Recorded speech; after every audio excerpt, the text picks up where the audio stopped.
Hello friends, my self Manju. स्वागत है आपका जेआरएफ अड्डा चैनल पर। मैं हूं आपकी educator for CSI net chemical science और जेआरएफ अड्डा के लिए लेकर आया है सीएसआई नेट केमिकल साइंस का कंप्लीट कोर्स जो कि अवेलेबल है जेआरएफ अड्डा एप्लीकेशन पर। जब आप जेआरएफ अड्डा एप्लीकेशन को डाउनलोड करेंगे तो वहां पर अवेलेबल होगा सीएसआई नेट का ऑप्शन, जहां पर आप लाइफ साइंस और केमिकल साइंस के कोर्सेज को आसानी से ज्वाइन कर सकते हैं। देखिए, आपके इस कोर्स में आपके पेपर के तीनों ही सेक्शन एबीसी आपको कंप्लीटली कवर करवाए जाएंगे।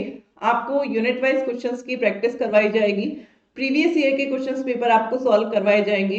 आपके लिए डाउट सेशंस रखे जाएंगे जिसमें आप अपने डाउट्स को क्लियर कर सकते हैं। और जो नोट्स हैं वो आपको पीडीएफ के फॉर्म में अवेलेबल करवाया जाएगा। और ये जो हमारा कोर्स है वो 1 जनवरी से स्टार्ट होने वाला है, जून 2024 एग्जाम के लिए। तो जो भी स्टूडेंट्स इंटरेस्टेड है जून 2024 एग्जाम के लिए, तो हमारे डिस्क्रिप्शन बॉक्स में आपको गूगल फॉर्म अवेलेबल है जिसे आप सबमिट कर सकते हैं। तो जून 2024 एग्जाम के लिए जितनी भी क्वायरीज होगी आप उसमें आपसे कांटेक्ट कर लिया जाएगा और आप उनसे पूछ सकते हैं। तो आप अपना आज ही गूगल फॉर्म सबमिट कर दीजिए। और देखिए, जिनका भी अभी 27 दिसंबर को मॉर्निंग शिफ्ट में केमिकल साइंस का पेपर जयपुर में है, जिनका भी सेंटर जयपुर है, तो वो भी हमें कमेंट बॉक्स में कमेंट डालकर बता सकते हैं कि उनका सेंटर कहाँ पर है, ताकि हम एग्जाम का एनालिसिस कर पाए और एग्जाम सेंटर पर पहुंचकर आपके जो एग्जाम है किस तरीके के क्वेश्चंस आपके आए हैं उसके लिए आपसे कांटेक्ट कर पाए। तो आप कमेंट बॉक्स में आप अपने एग्जाम के सेंटर की डिटेल्स डाल सकते हैं ताकि हम कट ऑफ का अंदाजा लगा सकें और आपके पेपर का एनालिसिस कर सकें। तो आज ही आप कमेंट बॉक्स में एग्जाम सेंटर की डिटेल्स को कमेंट में डाल सकते हैं। और आज हम डिस्कस करने वाले हैं कि एग्जाम में जो नेगेटिविटी आती है और जो कॉन्फिडेंस नहीं रह पाता पेपर देते टाइम पर, उसको हम किस तरीके से मेंटेन करके जो नेगेटिविटी है उसको कम से कम करें। यानी कि जो हमारे एग्जाम में नेगेटिव होते हैं, एग्जाम में जो नेगेटिव होते हैं उसको किस तरीके से कम करें। कई स्टूडेंट्स के मन में डाउट होता है कि हमें एग्जाम में बिल्कुल डर लगता है, वहां पर हमें सब कुछ पहले तो सब कुछ याद रहता है, लेकिन जैसे ही हम एग्जाम देने एग्जाम हॉल में पहुंचते हैं हम सब कुछ भूल जाते हैं, हमें कॉन्फिडेंस नहीं रह पाता। तो और फिर आप अगर आपके पास कॉन्फिडेंस नहीं है तो आपके जो क्वेश्चंस हैं वो ज्यादा गलत होते हैं और आपका जेआरएफ या नेट में सिलेक्शन नहीं हो पाता। तो ऐसा कई स्टूडेंट्स के मन में डाउट होता है कि हम क्या करें कि हमारा कॉन्फिडेंस भी रहे और हमारे जो एग्जाम में नेगेटिव कम से कम हो। तो देखिए, एग्जाम में नेगेटिव कम से कम हो इसके लिए आपके पास होनी चाहिए एक प्रॉपर स्ट्रेटजी।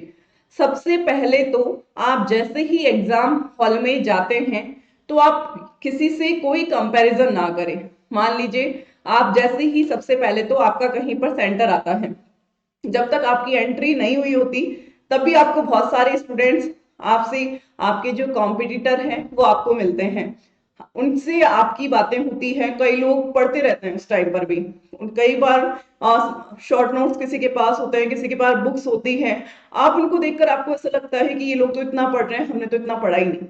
मतलब आपके माइंड में जो फर्स्ट इमेज आती है वो ये जाती है कि ये लोग इतना पढ़ रहे हैं और हमने पढ़ाई बिल्कुल करी नहीं, हमारा कैसे सिलेक्शन होगा। तो नेगेटिविटी वहीं से स्टार्ट हो जाती है। तो सबसे पहले तो बी कॉन्फिडेंट होकर आप एग्जाम सेंटर में एंटर करें। कोई भी स्टूडेंट आपको पढ़ता नजर आए तो आपके दिमाग में बिल्कुल भी आपको घबराना नहीं है, आपको यही सोचना है जो आपने पढ़ा है वो सफिशिएंट है इस एग्जाम को निकालने के लिए।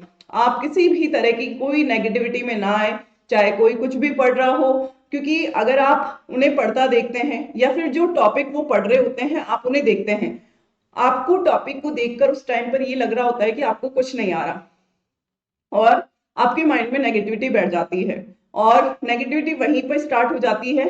तो आपको सबसे पहला काम यही करना है कि आप एग्जाम सेंटर पर जैसे ही एंटर होते हैं आप स्टूडेंट से कोई कंपैरिजन नहीं करेंगे, चाहे वो कुछ भी पढ़ रहे हो या ना पढ़ रहे हो, उनकी तरफ आप बिल्कुल ध्यान नहीं देंगे। आप बिल्कुल मस्त होकर पेपर देने जाओ और ये सोचो कि जो आपने पढ़ा है बिल्कुल सफिशिएंट है आपके एग्जाम के लिए। फिर कई स्टूडेंट ऐसा होता है कि एग्जाम सेंटर पर लेट पहुंचते हैं।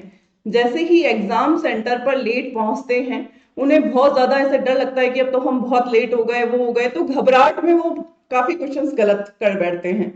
तो जो भी आपका टाइमिंग है, जैसे आपका 9 to 12 एग्जाम का टाइमिंग है, तो आप उस एग्जाम सेंटर पर 8 बजे ही पहुंच जाओ। जब 8 बजे आप पहुंच जाओगे तो कोई टेंशन नहीं रहेगी, कोई ट्रैफिक की टेंशन नहीं, कोई कुछ भी टेंशन नहीं, तो आपके मन में ये जो नेगेटिविटी रहेगी वो बिल्कुल नहीं आएगी। तो एग्जाम सेंटर पर आपको टाइम से पहुंचना है, और बाई चांस आप लेट भी हो गए तब भी कोई फर्क नहीं पड़ता। आपका पेपर पूरे 180 मिनट्स का है, आपको केवल सिलेक्टेड क्वेश्चन करने हैं। तो कोई घबराने की बात नहीं है कि अगर आप टाइम पर एंट्री आपकी अगर हो चुकी है तो कोई घबराने की बात नहीं है कि आप कितना लेट हुए हो या नहीं हुए। और कोशिश आपकी यही होनी चाहिए कि एग्जाम सेंटर पर आप पूरा 1 घंटा पहले पहुंच जाओ, ताकि इस तरीके की आपके मन में कोई नेगेटिविटी ना आए।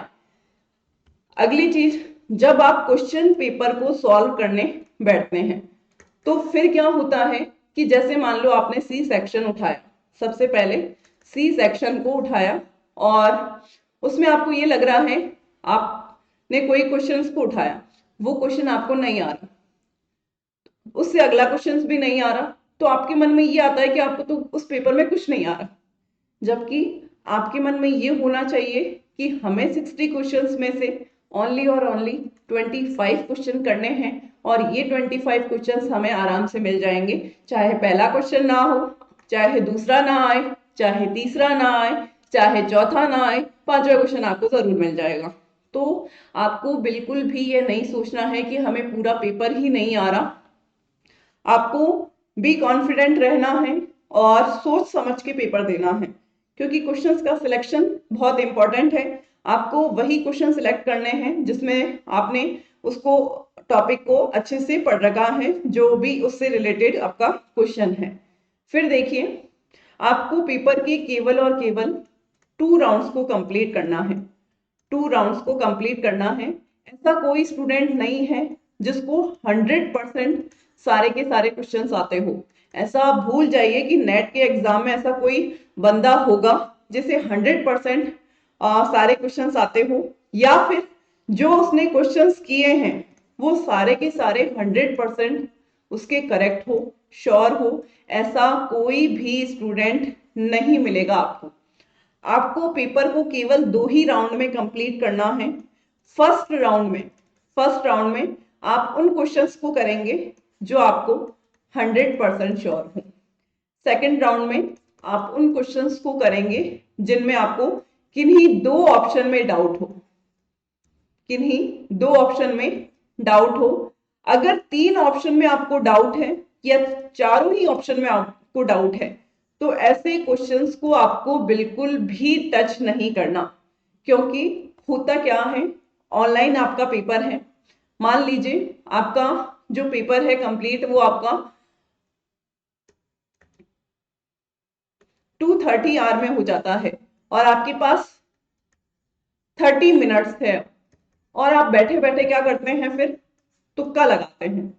तुक्का लगाते हैं कि हाँ ये भी हो सकता है, ये भी हो सकता है। लास्ट के 30 मिनट में ही आपके मैक्सिमम नेगेटिव होते हैं। तो आपको तुक्का तो बिल्कुल भी नहीं लगाना। क्वेश्चंस आपको वही करने हैं जिसमें आपको मैक्सिमम 2 ऑप्शन में डाउट हो। अगर तीनों ही ऑप्शन या चारों ही ऑप्शन में आपको डाउट है तो उन क्वेश्चंस को आपको बिल्कुल टच नहीं करना, और आपका 2.5 घंटे में पेपर हो जाता है। तो 30 मिनट आप केवल और केवल उन्हीं क्वेश्चंस को देंगे जिन क्वेश्चंस को आप कर चुके हो। और एक और चीज, मान लीजिए आपको किसी क्वेश्चन में डाउट होता है तो आप उस पर ज्यादा उससे रिलेटेड ही सोचेंगे, ऐसा नहीं कि उसको और किसी से लिंक करके सोचेंगे। ज्यादातर यही होता है कि जो फर्स्ट कॉन्सेप्ट हमारे माइंड में आता है वही करेक्ट आंसर होता है। तो ऐसा बिल्कुल भी नहीं सोचेंगे कि आपका जो है दूसरे टॉपिक से रिलेट करके कि ऐसा हो सकता है या फिर वैसा हो सकता है। जो आपने क्वेश्चंस को 2 से 3 बार रीड करने पर जो कॉन्सेप्ट आपके माइंड में आया, उसी कॉन्सेप्ट से आपको क्वेश्चन को सॉल्व करना है। तो इस तरीके से आपको पेपर को सॉल्व करना है कि एक तो आपका क्या रहे, कॉन्फिडेंस रहे, और दूसरा, आपको तुक्का बिल्कुल नहीं लगाना। अगर टाइम से पहले भी आपका पेपर कंप्लीट हो जाता है तो आप वापस केवल उन्हीं क्वेश्चंस को देखेंगे जिन क्वेश्चंस को आप कर चुके हो। तुक्का नहीं लगाना कि लास्ट की 30 मिनट है तो हम ये भी क्वेश्चन कर देते हैं, हो सकता है कि 10 में से 3 सही हो जाएंगे तो हमारे इतने नंबर बच जाएंगे।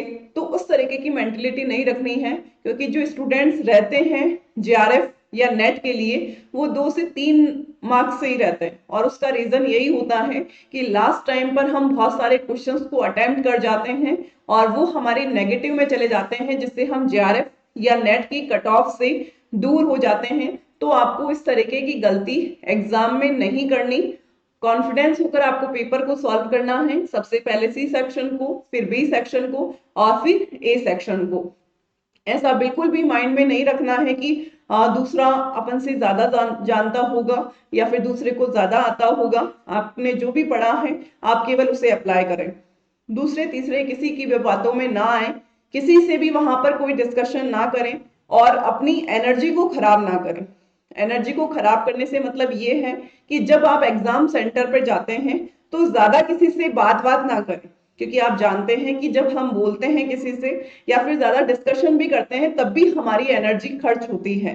तो उस एनर्जी को आपको बचाकर रखना है।